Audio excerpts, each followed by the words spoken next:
hoje indo para a quarta mensagem. Nós estamos falando sobre as igrejas da Ásia, a mensagem de Jesus para aquelas 7 igrejas. Nós já falamos sobre a igreja de Éfeso, uma igreja que trabalhava para o Senhor, mas não tinha amor. Depois nós falamos sobre a igreja de Esmina, que era uma igreja fiel até a morte. Semana passada nós falamos sobre a igreja de Pérgamo, uma igreja que estava entre a verdade e o engano. E hoje eu convido você a abrir sua Bíblia. Nós vamos terminar o capítulo 2, Apocalipse capítulo 2, versículo 18 ao 29. De todas as 7 cartas que João endereça às igrejas, essa é a maior em termos de versículos. Então nós vamos estudar a exposição desses versículos nessa noite. Apocalipse capítulo 2, do 18 ao 29. Ok. Se você não trouxe a sua Bíblia, você pode acompanhar também pelo telão. Ok? Diz assim a palavra do Senhor: escreva esta carta ao anjo da igreja em Tiatira. Esta é a mensagem do Filho de Deus, cujos olhos são como chamas de fogo e cujos pés são como bronze polido.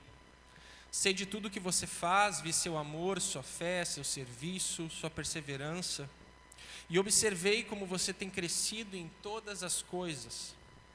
Contudo, tenho contra você uma queixa. Você tem permitido que essa mulher Jezabel, que se diz profetiza, faça meus servos se desviarem. Ela os ensina a cometer imoralidade sexual e a comer alimentos oferecidos aos ídolos. Dei a ela tempo para que se arrependesse, mas não quer se arrepender de sua imoralidade.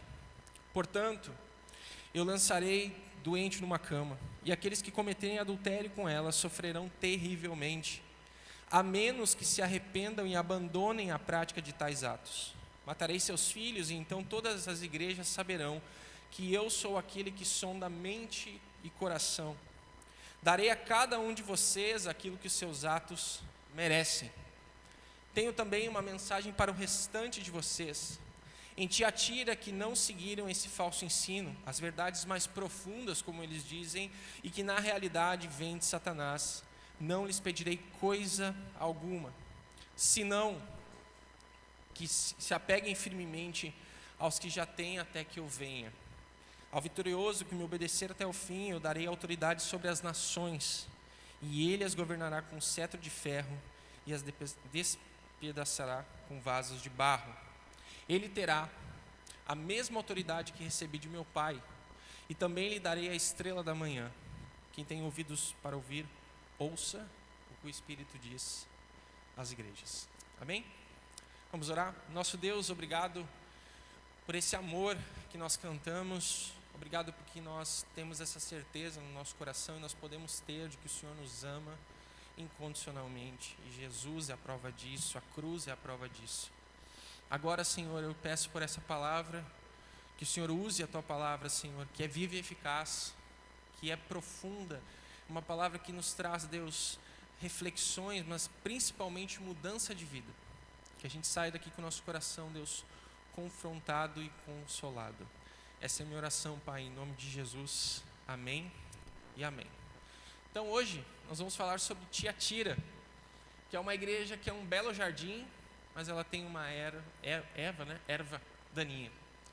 Tiatira é uma igreja linda. Tiatira era uma igreja como se fosse um lindo jardim. Uma das cidades mais bonitas e mais belas da antiguidade. Uma cidade que não era tão importante em termos das outras, mas uma cidade que era caracterizada como um lindo jardim. Essa é Tiatira. Hoje não é mais assim. Hoje eu tenho trazido as imagens para vocês. É assim que está lá Tiatira. É um escombro também, assim como as outras.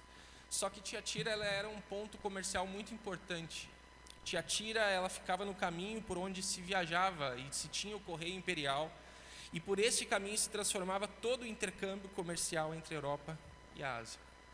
Tiatira era a sede de vários grêmios de comércio importantes: lã, couro, linho, bronze, tintureiros, alfaiates, vendedores de púrpura. Uma dessas corporações vendiam vestimentas de púrpura E é provável que Lídia, que aparece lá em Atos, era uma representante dessa corporação. Só que, nesse comércio que era Tiatira, cada comércio, cada grêmio representado, ele tinha uma divindade titular. Nessas reuniões haviam banquetes, então, com comida sacrificada aos ídolos, que acabavam depois em festas cheias de imoralidade. E a pergunta aqui, então, é o que os cristãos deviam fazer nessas circunstâncias? Eles deveriam transgredir ou progredir? Eles deveriam manter a consciência pura ou entrar num esquema para ganhar dinheiro? Na realidade, se a gente pudesse resumir como é que deveria ser a vida de um cristão que morasse em Tiatira, era assim: é ser santo ou ser esperto? Eu sou malandro ou eu sou santo? É uma pergunta simples. Para você progredir financeiramente no seu trabalho, nos seus negócios em Tiatira, você precisava abrir mão de uma coisa muito importante: a sua fidelidade ao Senhor. Então, ou você é santo em Tiatira, ou você é malandro. Ou nós somos santos, irmãos, ou nós somos malandros. Não tem como ser as duas coisas. Não existe santo malandro. Existe malandro que agora não é mais malandro e é santo, né? Mas ou você é santo ou você é malandro. E assim Tiatira vai falando com a gente. Qual é a posição do cristão? Se ele saísse do grêmio lá dos comércios, ele perdia a sua posição, a sua reputação, o seu lucro financeiro. Se ele permanece nessas festas, ele nega Jesus com a sua maneira de viver. Nessa situação, Jezabel fingiu saber a solução. Disse ela: para você vencer Satanás, presta bem atenção no que ela ensinava. Para você vencer a Satanás, é preciso conhecer as coisas profundas de Satanás. Não se pode vencer o pecado sem conhecer profundamente o pecado pela experiência. E é dentro dessa cultura que está a igreja de Tiatira, que era uma igreja forte, era uma igreja crescente. Aos olhos de qualquer observador, parecia ser uma igreja vibrante, amorosa, cheia de muitas pessoas. Tiatira, ela tinha muitos elogios. John Stott vai dizer para nós que Tiatira não apenas rivalizava com Éfeso em termos de sua diligência no serviço cristão, mas exibia o amor que faltava em Éfeso, preservava a fé que estava em perigo em Pérgamo e tinha em comum com Esmina a virtude da perseverança paciente na tribulação. Tiatira tinha muitas coisas que Éfeso não tinha, e as outras cartas que nós já estudamos. Essa igreja, então, ela é como um belo jardim, no qual floresciam as mais belas graças cristãs. O ministério humilde de um lado e do outro, a trindade composta pela fé, pela esperança e pelo amor, tantas vezes descrita por Paulo. A igreja de Tiatira entendia que a vida cristã é uma vida de crescimento, de progresso, de desenvolvimento. Éfeso regrediu, Tiatira estava avançando. A igreja de Éfeso havia abandonado o primeiro amor. Tiatira, então, estava superando as obras do início. Esse é um contexto para você entender um pouquinho do que Tiatira era, para nós entendermos o que Jesus está falando para ela. Existe uma parábola antiga de um livro chamado Igreja, Por Que Me Importar, que ele conta a história de uma igreja protestante formada por um grupo de gansos. E todo dia, todos os domingos, lá iam aqueles gansos, naquele conhecido bamboleio deles, engraçado até a igreja. O pastor ganso pregava sempre o mesmo sermão: não precisamos andar sobre a terra, presos a um lugar.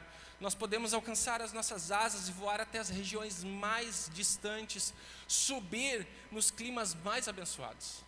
E toda aquela membresia de ganso dizia amém, amém. Só que eles levantavam, terminavam o culto, eles iam caminhando novamente. Ninguém voava. Eles tinham a oportunidade de voar, mas eles não voavam. Eles ouviam sobre voar, mas eles não voavam. Eles voltavam para sua casa da mesma maneira que eles entraram para aquele lugar. Irmãos, quando nós olhamos para as nossas vidas, muitas vezes nós somos assim. Nós somos gansos. Nós temos a oportunidade de crescer na fé, nós ouvimos sobre a fé, mas nós não queremos crescer. Nós não queremos. E a Bíblia, ela fala muito que nós, como cristãos, nós devemos progredir na fé, crescer na fé, para nós não sermos enganados. Sabe por que tem muito falso profeta pregando o evangelho aí fora, o falso evangelho? Porque tem gente que acredita. Por isso. Eles têm plateia, eles têm pessoas. E Satanás está usando esses caras para enganar um monte de crente. Crente antigo, crente novo, todo mundo. Porque a gente não cresce na fé. Não cresce na fé. E as desculpas que a gente usa para isso são inúmeras. Coitado do frio agora. O frio vai ser muito culpado. Muito culpado. Mas é isso que nós precisamos aprender. Olha só, eu trouxe alguns textos para você entender como a Bíblia fala sobre o crescimento cristão. O primeiro deles, a gente vai lá para Coríntios. Hoje está funcionando o slide, né? Até peço perdão para os irmãos. Semana passada eu pedi para a igreja ler um texto e eu não vi que estava todo errado o slide. E eu estava achando lindo a igreja ler, só que sei lá o que saiu, né? Daí o Alex, né, Alex? Daí o Alex falou, olha, deu um probleminha no slide lá. Eu falei, poxa vida. Mas agora está tudo certo. Então, 1 Coríntios, vamos lá. Irmãos, quando estive com vocês, olha esse primeiro texto. Não pude lhes falar como pessoas espirituais, mas como se pertencessem a este mundo, ou se fossem, o que diz aí? Criancinhas em Cristo. Tive de alimentá-los com leite e não com alimento sólido, pois não estavam aptos para recebê-lo, e ainda não estão. Porque ainda são controlados por sua natureza humana, têm ciúmes uns dos outros, discutem e brigam entre si. Acaso isso não mostra que são controlados por sua natureza humana e que vivem como pessoas do mundo? Primeiro texto. Segundo, há muito em Hebreus mais que gostaríamos de dizer a esse respeito, mas são coisas difíceis de explicar. Sobretudo, porque vocês se tornaram, o que diz aí? Displicentes acerca do que houve. Esse termo aqui em grego, displicência, é explicado como se você fosse para uma guerra com uma espada sem ter ser aguda, né? Ela ser redonda. Serve para alguma coisa? Não. Então esse conceito aqui, o texto continua. A esta altura já deveriam ensinar outras pessoas, e no entanto precisam que alguém ensine novamente os conceitos mais básicos da palavra de Deus. Ainda precisam de leite, não podem ingerir alimento sólido. Quem se alimenta de leite ainda é criança e não sabe o que é justo. O alimento sólido é para os adultos que, pela prática constante, crescimento, são capazes de distinguir entre o certo e o errado. Terceiro texto, Paulo vai escrever de novo, aliás, Pedro. Como bebês recém-nascidos, desejam intensamente o puro leite espiritual, para que por meio dele cresçam e experimentem plenamente a salvação, agora que provaram da bondade do Senhor. Os três textos, então, o exemplo de Paulo, ele fala sobre nós crescermos, que nós precisamos crescer. E você cresce não para ter conhecimento para você, mas para você ensinar outras pessoas, você discipular outras pessoas. Sabe como é que uma igreja cresce? Discipulado. Você ensinando a palavra de Deus para outras pessoas. É isso. Você partilha o pão que você recebe com outras pessoas. Você partilha o conhecimento que você tem do Senhor com outras pessoas. O problema é que conhecimento você está partilhando. Então, aqui Paulo ele chama a atenção, Hebreus fala sobre isso. Os gansos, novamente, da ilustração, ouviam sobre voar todo domingo, porém eles voltavam caminhando.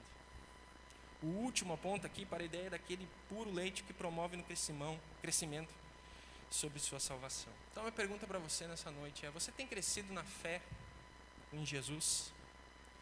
Isso é evidente na sua vida? Realmente é evidente?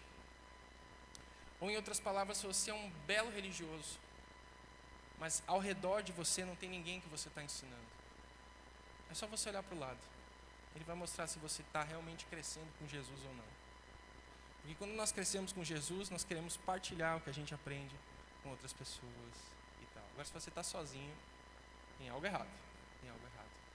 Então, nós precisamos crescer nisso. Bom, o que o texto nos ensina? Indo para o texto agora. Primeira coisa é que Jesus nota algo e Jesus elogia também.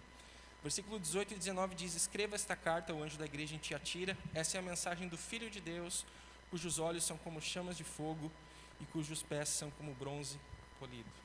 Os jovens estão estudando Apocalipse, então se você tiver dúvidas, você pode perguntar para qualquer jovem da igreja aqui que eles vão saber responder vocês, né?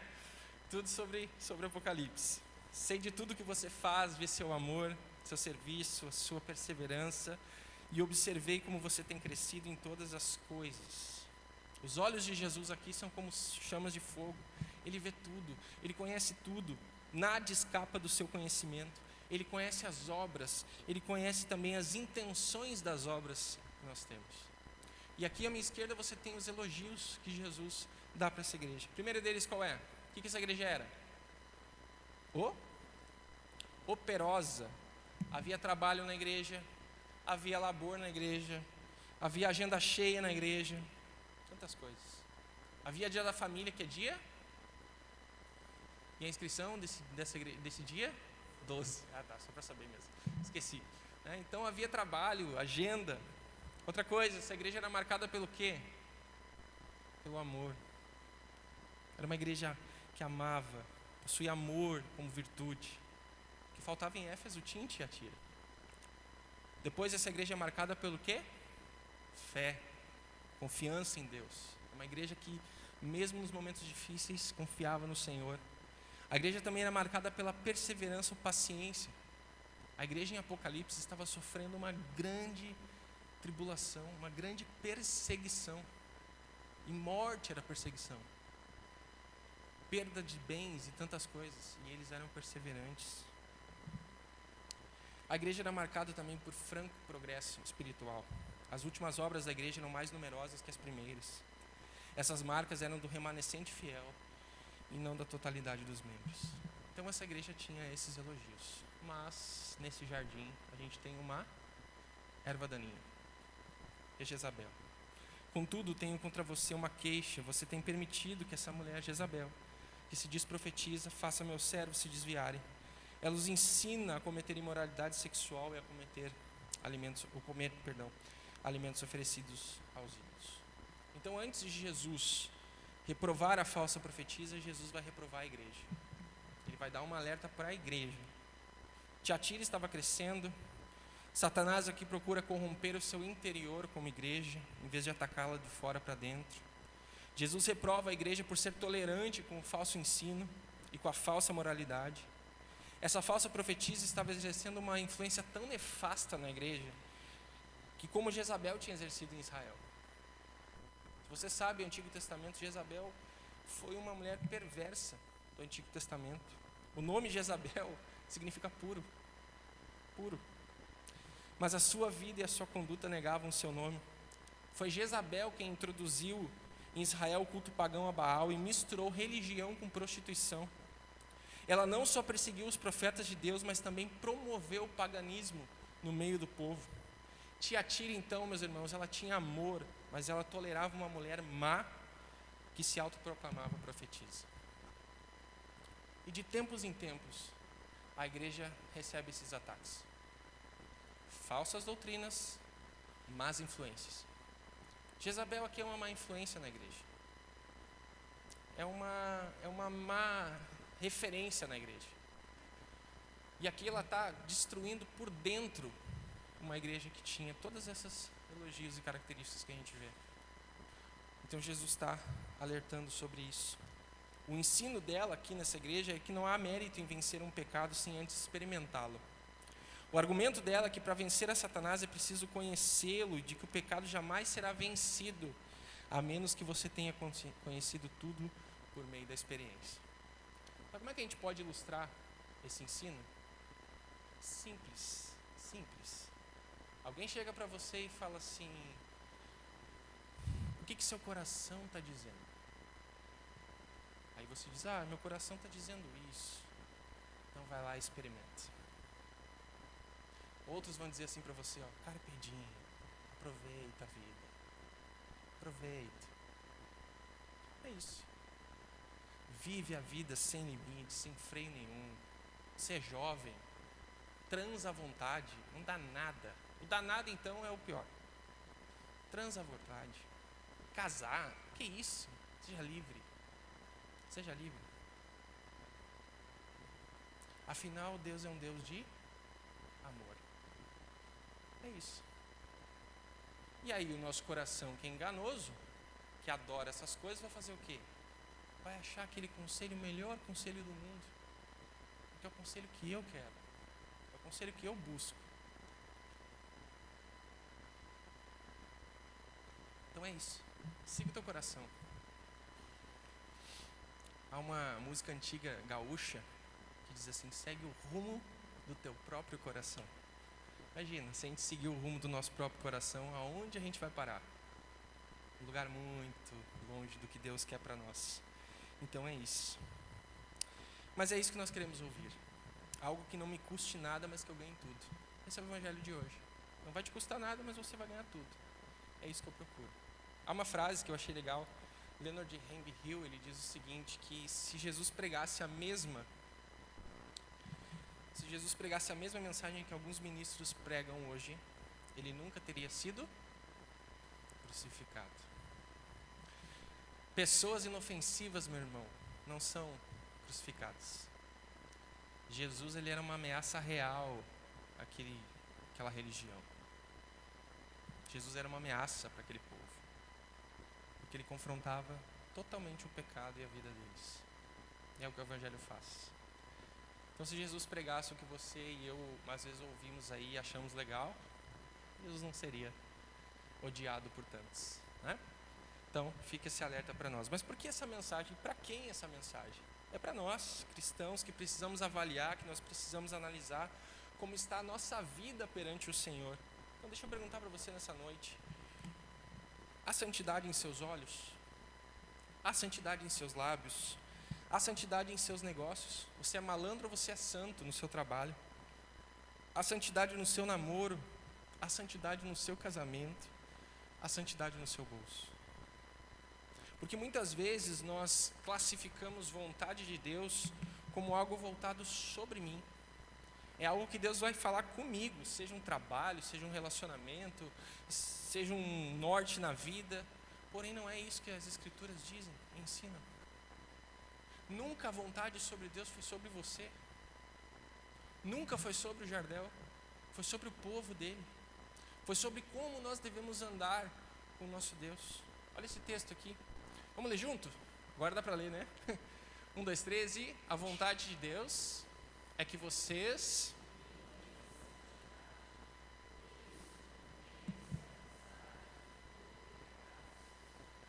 O que Deus fala aí? Qual é a vontade de Deus para nós?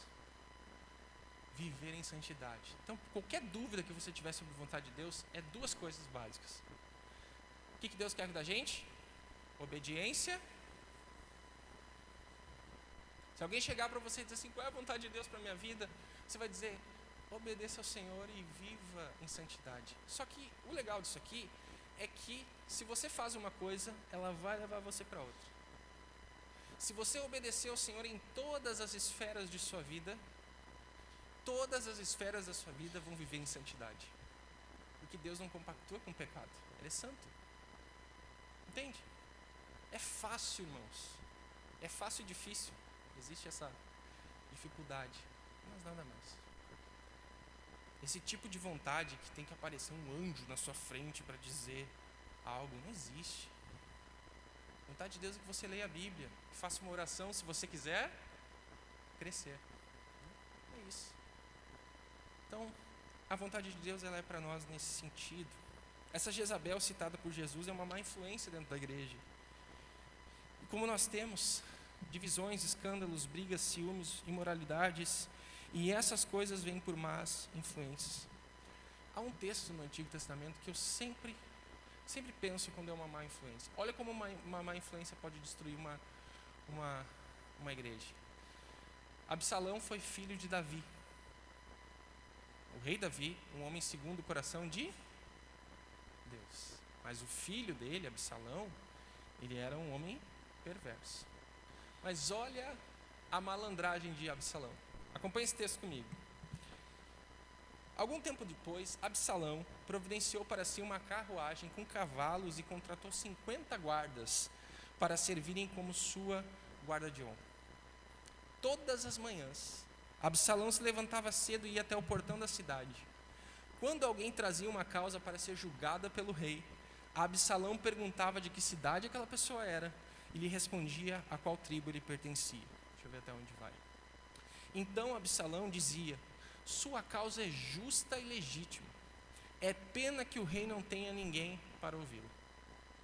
Já entendeu, né? A sutileza de Absalão. Aí Absalão continua e dizia ainda: quem me dera ser juiz, então todos me apresentariam suas questões legais. Olha o que Absalão fala: eu ia resolver tudo. Eu ia resolver todas as coisas. Quando alguém ia se prostrar diante dele, Absalão não o permitia. Ao contrário, tomava pela mão aquelas pessoas e beijava. Fazia isso com todos que vinham ao rei pedir justiça. E desse modo ele ia conquistando o coração de todos em Israel.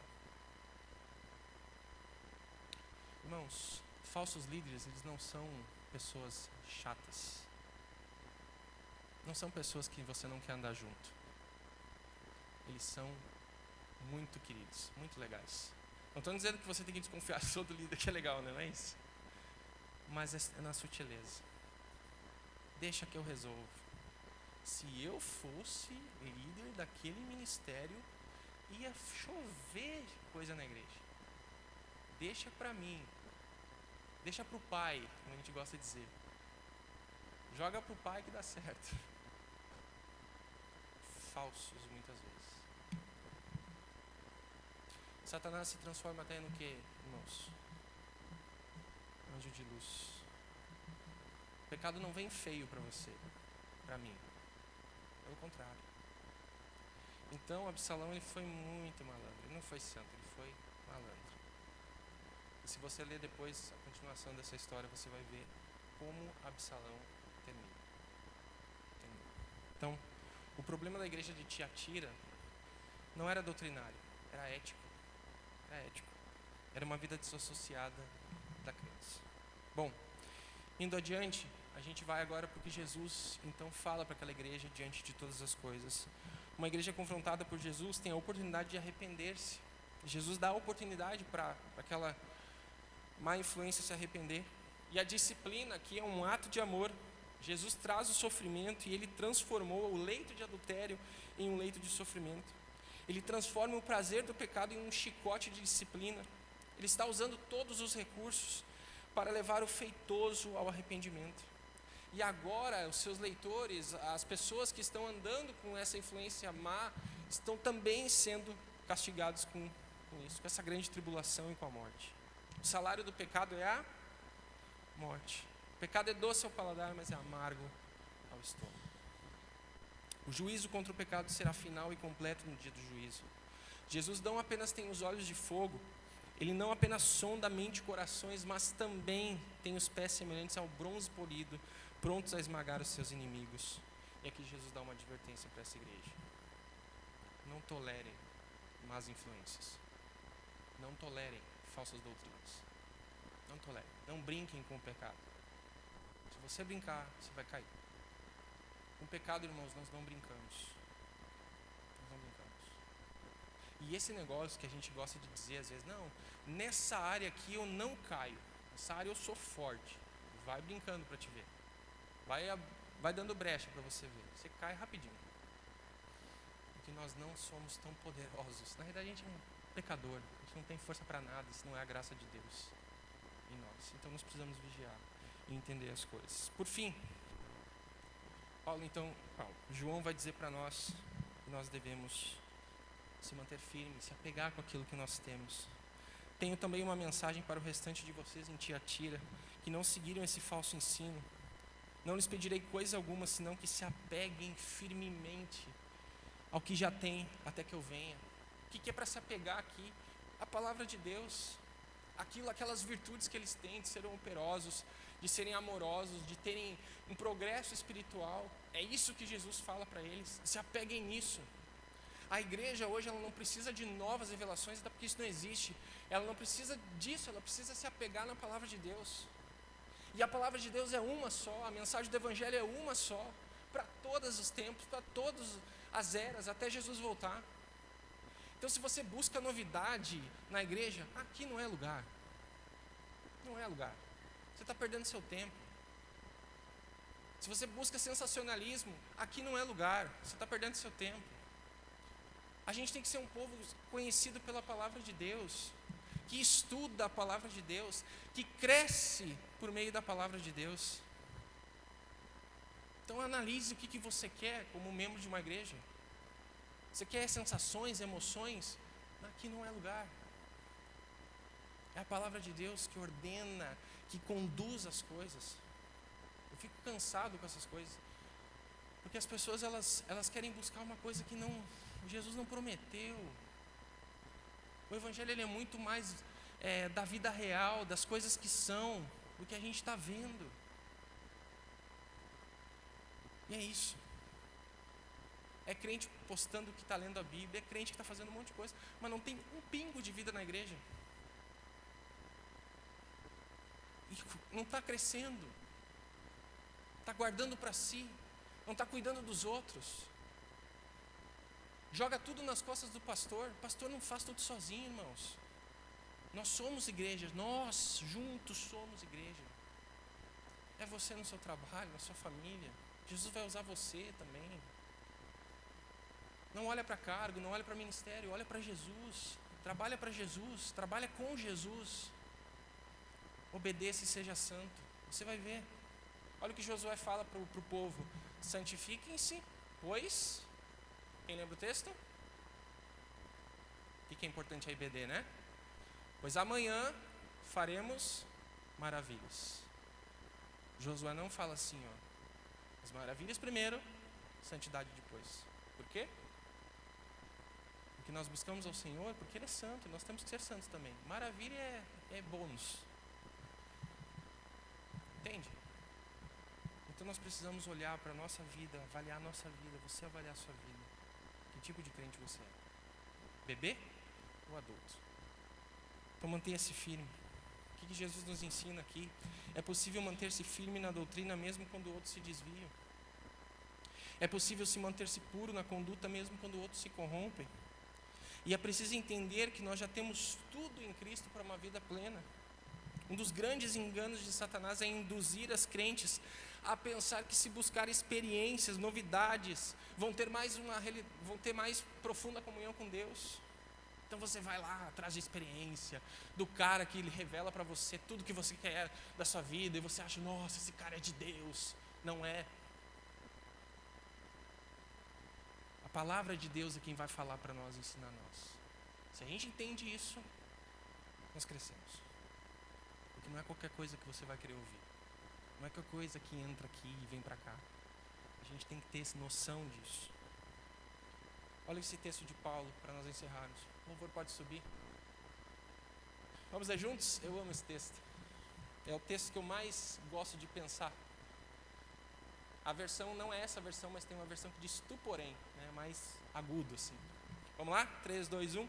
Você, porém, deve permanecer fiel àquilo que lhe foi.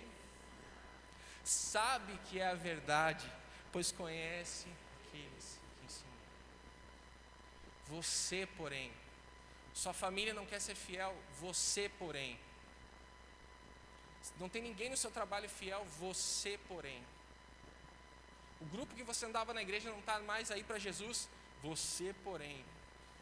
É você, porém. É eu, porém. Fiel na verdade do Evangelho.